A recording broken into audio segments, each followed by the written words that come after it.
Hello everyone, welcome to another data approved review. I am excited for this one. What do we have here? Well, obviously a wonderful knife company, Zero Tolerance, made in the USA, proudly flagged on the upper right hand corner. All right, let's give it an open and see what this knife is and go to the unboxing of it.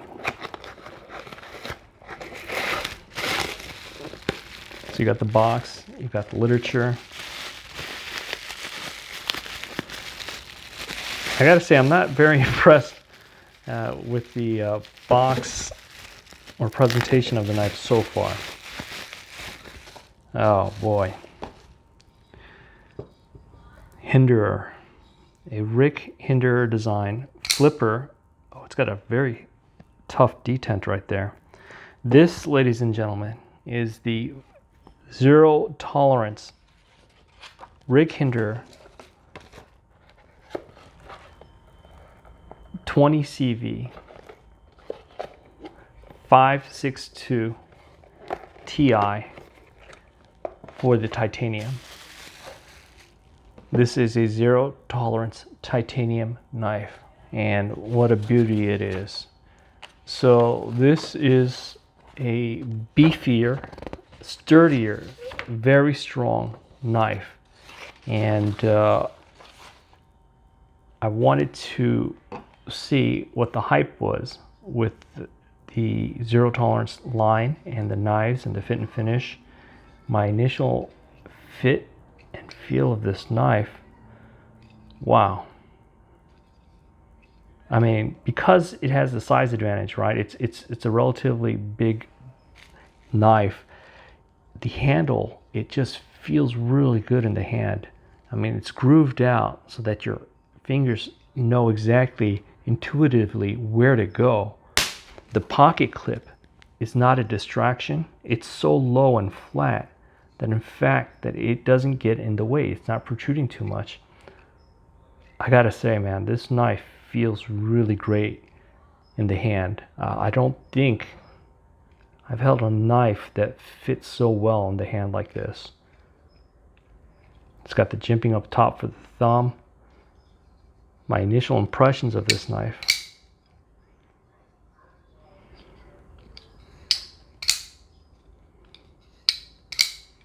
Man, it's smooth. Let's see here. Serial number 4485. Hinderer design 0562 Ti. CPM 20 CV steel.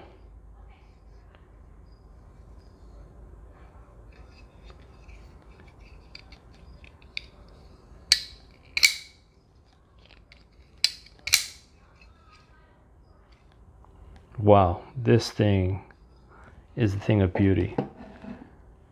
Not only was there a lot of thought and attention put into the handle, but the blade stock, I mean, even the blade, it feels so strong and durable.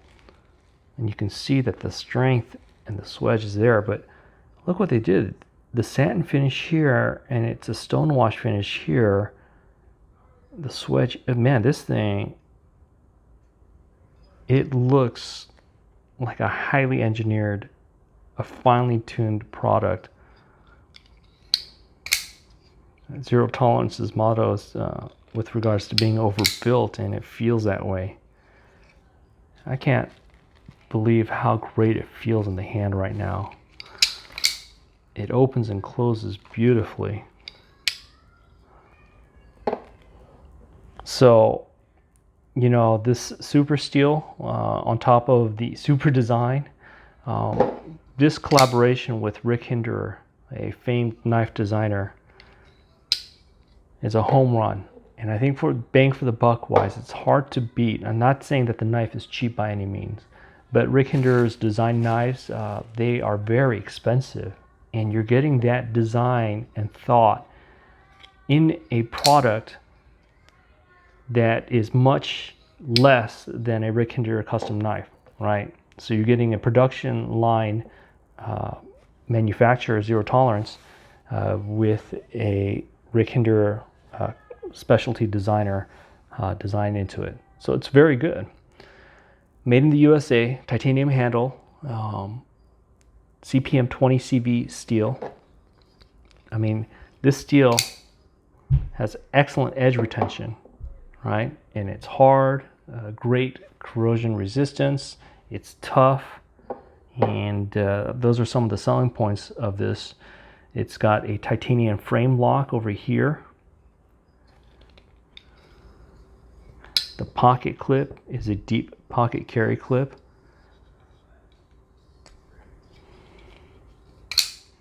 I keep reaching for the thumb studs, but these are not actual thumb studs, right? Because they're not really meant to open with. It's more of a stopping mechanism for the blade.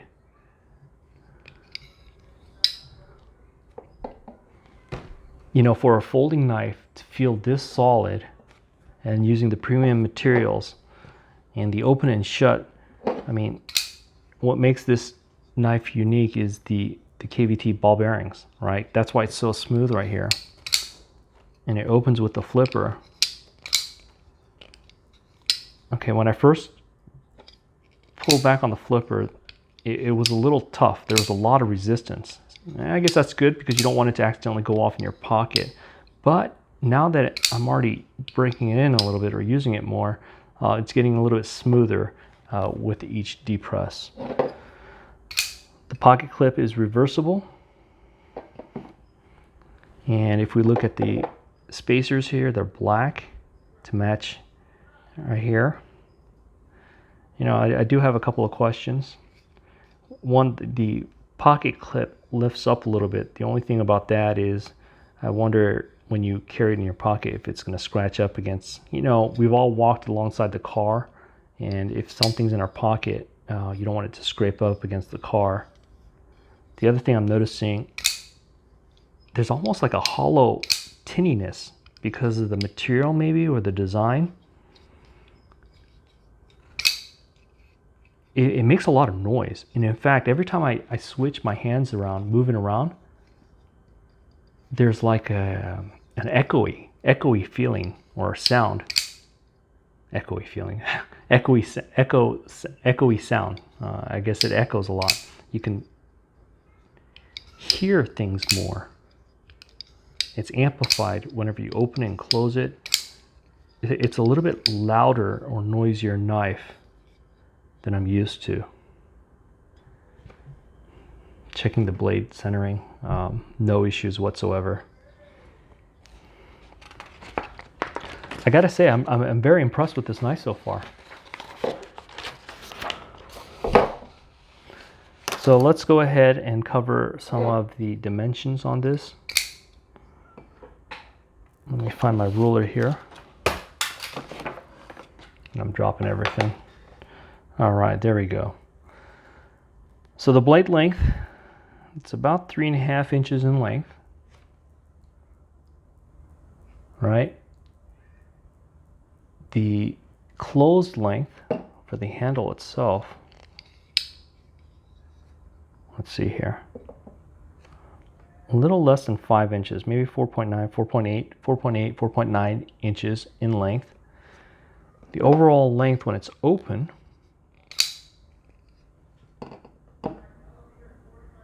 a little over 8 inches, maybe 8.25 inches or so in length.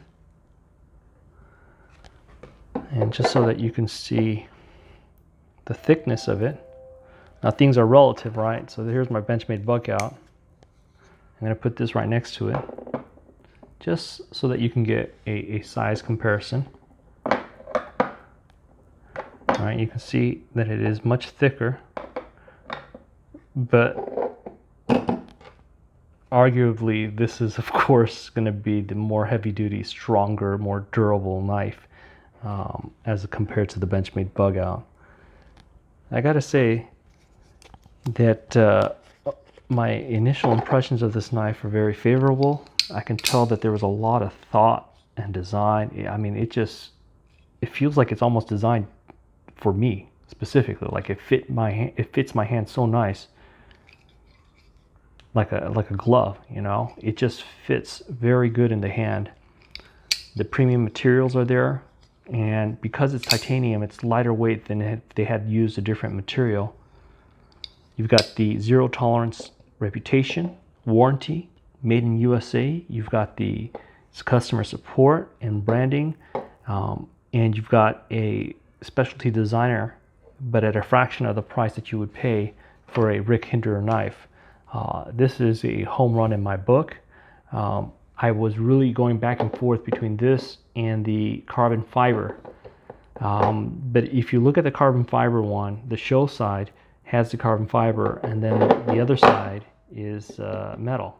And so it's almost, for me, and everybody has their own different tastes, right? For me, I like when things match. And the non-matching side would have driven me nuts, I think. I don't know. I mean, once I handle it, and maybe my opinion will change. And quite frankly, after handling this knife right here, I don't know if it's going to be so much of a problem. Especially if it feels so nice, and the experience is so great, I may be willing to overlook that show side being carbon fiber and then the back side being metal. I don't think it should be that much of a problem, to be honest with you, now that I've handled this knife. The weight on it, I almost forgot to highlight, the weight is only 5.3 ounces. I mean, if you think about a pocket knife weighing 5.3 ounces for how heavy and sturdy, I think the word that comes to my mind is tanky. It's like a tank, right? It feels so stocky and sturdy and tanky that I don't ever expect it to fail on me. It is overbuilt. It feels it. And just the blade and the handle, the attention to detail, the quality, the engineering that went into this knife, you could just tell. The attention to detail is amazing. The fact that it's on ball bearings and it's so smooth when it opens up. Wow. I mean, you would not expect the fidget factor to be so high in a large knife, but it is. It is very satisfying to flip this thing open. Very happy with it. So these are my initial impressions. It's a dad-approved review of the Zero Tolerance 562 Ti, and my initial impressions are very favorable. I like the fact that Rick Hinderer and Zero Tolerance, they worked together as a collaboration and came up with this knife and this design. And I also know that Zero Tolerance has outstanding customer service. So when you invest in a knife like this, that company will be there for you if you ever need them. So I'm very happy about that. I'll put it to some use, and I will update once I do. And if you have any questions about the knife or comments, please let me know. Thank you for watching to another dad-approved review.